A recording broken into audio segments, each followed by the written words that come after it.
protagonista gaurko bigarren etapa honetan, Iruñerreko itzulian, protagonista erasora Aialarekin Maiota defendatzeaz gain, burrukare aurkeztu duzue, nola jundaguna?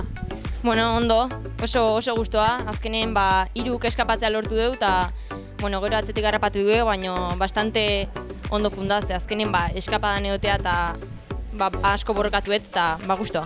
Zeitzen helburua, ihesaldiaren bitartez garaipena lortzea etapan, lidergoa bilatzea eta hor distraitzea? Azkenen ni aurretik funda, azkenen Aialak atzetik lan gutxi goin behar izan du, eta azkenen tartea atatze banun etapare lortzea gure helburutako bat zen. Bihar borrokarako azken eguna izango da, denbora berdinuta daude Aiala, Leire eta Irati, zer egingo du Zuka Limuzin taldeak?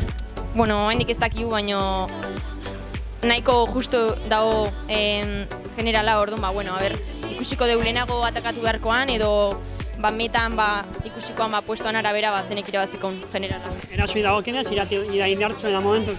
Zer?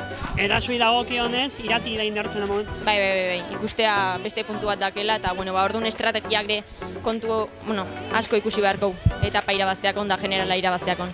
Esker, sorta. Eskerrik asko.